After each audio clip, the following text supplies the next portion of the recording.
हमारी चल रही है और इस वक्त मैं एक और ऐसी जगह हूँ जो पटना के बहुत पास है। जिला भी पटना लगता है, लेकिन विकास के मामले में जितनी जितनी पास है यहाँ पे पटना से ये जगह, उतना ही विकास के मामले में दूर है। तो हमें यहाँ पे एक चीज़ और जानेंगे कि यहाँ इस जो पालीगंज है, यहाँ पे कैंडिडेट बहुत सारे खड़े हैं, अपनी अपनी दौड़ है, सबकी चुनावी दौड़, अपना अपना पासा है और अपना अपना खेल। खेल इसलिए कहूँगी कि चुनावी जो है, चुनावी जंग सर बहुत टक्कर की दिखाई दे रही है, क्योंकि यहाँ पे कैंडिडेट मुश्किल हर जगह 3 या 4 या 5 होते हैं, यहाँ पे लगभग 8 या 9 10 हैं। अच्छा 25 हैं, इतनी तो मैं अभी नहीं मिली, मैं 2-3 लोगों से मिली हूँ। तो लगभग मेरी नज़रों में अभी तक 10 लोग आ चुके हैं, तो हो सकता है यहाँ ज़्यादा हो, क्योंकि अभी हम लोग पूरा अच्छे से घूमे नहीं है। जितना घूमे हम लोगों ने क्षेत्र में देखा है, तो वोट बटे नज़र आ रहे हैं। तो इस वक्त मेरे साथ है गोपाल जी, मैं जानूंगी उन्हीं से, उनकी ज़बानी यहाँ की जो चीज़ें चल रही हैं और चुनावी जंग में कितना आगे तक निकल रहे हैं और कितना आगे निकल पाएंगे। सर स्वागत है आपका। जी नमस्कार जी, मैं गोपाल चौधरी। जी गोपाल जी, मैंने आपका नाम पहले ही बताया, और गोपाल चौधरी बोलना इसलिए भी जरूरी हो जाता है कि सबके यहाँ सरनेम और जातिवाद पे वोट बट रहे हैं। तो आपका क्या रीजन है कि निर्दलीय से खड़े हो गए आप? देखिए, हमारा निर्दलीय से चुनाव लड़ने का जो मजबूरी है, जो हमें निर्दलीय लड़ने पड़ रहा है। आज की पार्टी जो है, सब आजकल जो पार्टी जो है वो सिर्फ सत्ता की लड़ाई लड़ रहा है, गरीबों के लिए काम नहीं कर रहा है। और पालीगंज में लगभग 25 गो उम्मीदवार हैं, पटना से उम्मीदवार आ रहे हैं, जो हम लोग यहाँ का जन्मभूमि है चंडोस में मेरा। और गरीबों के बीच काम ये लोग करते नहीं, चुनाव जीतते हैं पटना में भाग जाते हैं, कभी गांव की ओर ताकते नहीं हैं। आपने बहुत से जनता से आप राय लीजिए, हम क्या बोलेंगे किसी के खिलाफ, क्योंकि हम किसी के खिलाफ बोलने तो आए नहीं। और काम की बात करते हैं तो बहुत मेहनत पड़ रहा है मैडम हमें अपनी ही परिवार से वोट लेने में। क्यों जाते ही इतना न भड़क जाते हैं कि सब ने ठगा है, जो वो भड़ास नया कोई भी कैंडिडेट जाता होगा उस पर निकालता होगा, जिसे हम पे भी निकाल रहा है। तो इस तरह से नेताओं को नहीं करना चाहिए, जनता को नहीं ठगना चाहिए था, जो हम लोग के आज मुश्किल के सामना करने पड़ रहा है, जो मेहनत करने वाले पुत्र हैं। लेकिन यहाँ सेवा तो है ही नहीं ना, सेवा की जगह तो यहाँ कुर्सी अपनाई जाती है। और रही बात समाज सेवा की, तो आजकल ये हो गया कि उस चुनाव से उस सीट पे लड़ लीजिए, मतलब विकास की बात कहाँ होती है? विकास की कोई काम नहीं है। बिहार के मुख्यमंत्री भी जी वही है, वो जान रहे हैं। अभी फिलहाल में हमारा वर्तमान विधायक जी थे, जनता वोट दे के कहाँ जिताया था और कहाँ चले गए लास्ट में। यानी कि इधर भी आप ही बैठिएगा, उधर भी आप ही बैठिएगा, तो हम लोग किस लिए जन्म लिया है? केवल पिछले इशू क्या आता है ना, अभी मैं गांव में गई हूँ और इतनी बुरी हालत शिक्षा की है कि मतलब बोलने में उनको लोगों को पता नहीं चल रहा है कि वो क्या कह रहे हैं, क्योंकि इतने भड़के हुए लोग हैं और इतना इतना पिछड़ा इलाका कर दिया है। विकास ना होने पर इतना पिछड़ा इलाका हो, गांव में काम ही नहीं है। शौच के मामले में है तो शौचालय तो नजर आता है, लेकिन उनमें लोग नहीं जाते क्योंकि सुविधा पूरी तरह से है ही नहीं। अभी आप कभी निकलिएगा रास्ता से, देखिएगा हमारे माता बहनों सब रोड पे शौचालय करने पर मजबूर है, क्योंकि सरकार के यहाँ कोई, उन लोग तो कागज़ पे केवल काम करके दिखा देते हैं, लेकिन धरती पे नहीं। और भेदभाव एक और है, हम अति पिछड़ा समाज से आते हैं। जो भी यहाँ विधायक बना है 3 समाज के लोग बने हैं। फर्स्ट में तीनों समाज, यादव जी, कुशवाहा भाई और भूमियार भाई। इन लोगों का नीति क्या है कि जहाँ उनका समाज है वहाँ तक खड़ंजा नाली गली बढ़िया बना देते हैं, और वहाँ के बाद अगर किसी अति पिछड़ा का टोला हो जाता है, SC ST का टोला हो जाता है, वहाँ से नाली का गंगा बहा दिया जाता है। और हमने अभी घूम के आया हूँ, गोड़ हाथ सब नेट गया था, अभी पोछा हूँ, देख लीजिए स्थिति क्या है। हम इस गांव में आज सुबह से ही, आज इसी गांव में रहा हूँ, क्योंकि ये अति पिछड़ा का गांव है, समझे सर। तो बुरा स्थिति है और कोई बात अपना बेटा को पहचानने के तैयार नहीं, इतना ये लोग ठगा है।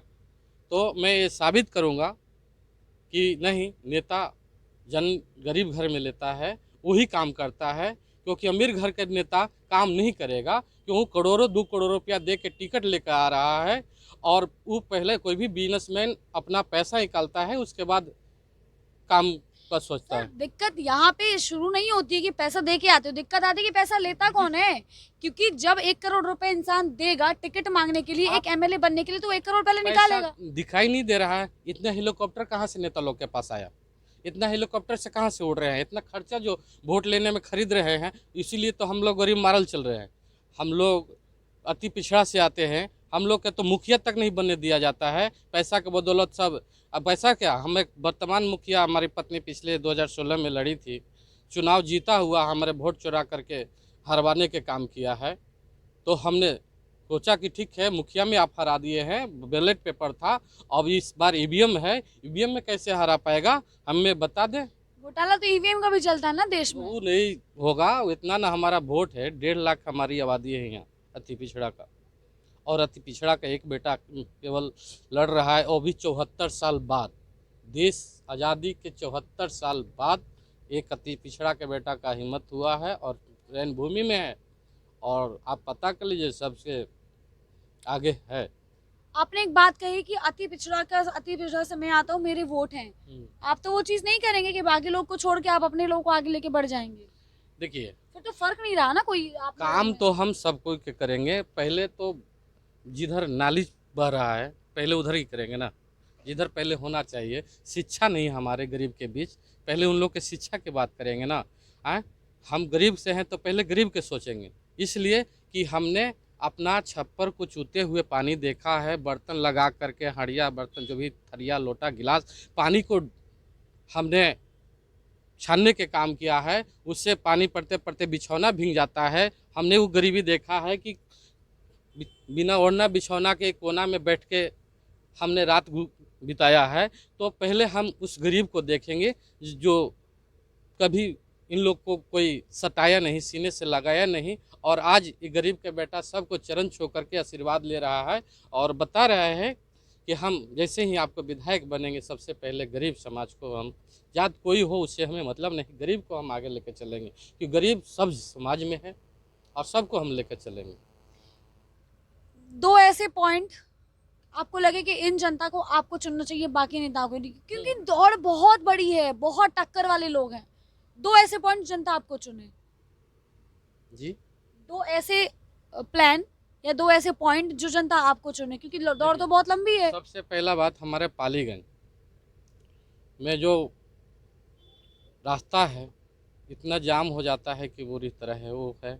दूसरा है हमारा हॉस्पिटल, जो दवा कभी गरीब को नहीं मिल पाता है। सब गरीब आदमी छटपटा करके रह जाता है। और सबसे पहले मैं विधायक बनूंगा तो हॉस्पिटल में दवा का प्रबंध कराऊंगा। दूसरा, फुटपाथ पे लोग पालीगंज में बहुत सारे रह रहे हैं और हमारा संपत्ति बस स्टैंड पे धरती जो है, अब उधर बस जाती नहीं है। तो बस स्टैंड अलग व्यवस्था करने की कोशिश करेंगे और करेंगे। और बस स्टैंड के जो जगह भूमि है वो गरीब के लिए मार्केट बना करके सरकारी रेट पर किराया जो होता है उस रेट पर गरीब को बसाएंगे, दुकानदारी होगी, रोजी रोजगार बढ़ेगा। मोदी जी तो हमें नौकरी अब गरीब के युवाओं को दे नहीं रहा है और पकौड़े छानने के लिए कर रहा है, तो उसके लिए ज़मीन भी तो चाहिए ना। तो बस स्टैंड भूत भंवड़ा बना हुआ है, भूतों का घर बना हुआ है, लफुआ का अड्डा बना हुआ है, उसको हम बना के गरीब को वहाँ बैठाएंगे। बहुत बहुत धन्यवाद। और अभी आपकी बातें सुनते सुनते मैं इमोशनल हो गई कि मैं भी अभी क्षेत्र से आ रही हूँ आपकी, और मैंने ऐसी ऐसी चीज़ें देखी कि अगर मुझे एक पर्सन ऐसा मन किया कि काश मैं कुछ उनके लिए कर पाती, कि शायद वो अच्छी जगह पर होते। ना तो उनके पास शिक्षा है, ना उनके पास ये उनको इस लायक छोड़ा नहीं है कि वो समझ सके कि अच्छा क्या और बुरा क्या है। तो मैं आपकी बातें सुन के इमोशनल हो गई। खैर, बात तो बहुत लंबी चलती रहेगी। धन्यवाद आपका इंटरव्यू देने के लिए, हमसे बात करने के लिए। मैं बस यही कहूँगी कि सोचिए समझिए और सोच कर वोट दीजिए, क्योंकि ये भविष्य है। 5 साल में आपके वो बच्चे 15 से लेकर के 20 तक हो जाते हैं जब तक इनको वोट देना होता है। तो वो जो 5 साल का गैप है उसको भरिए, ख़त्म यूं ही मत जाने दीजिए। एक अच्छा नेता चुनिए। नमस्कार।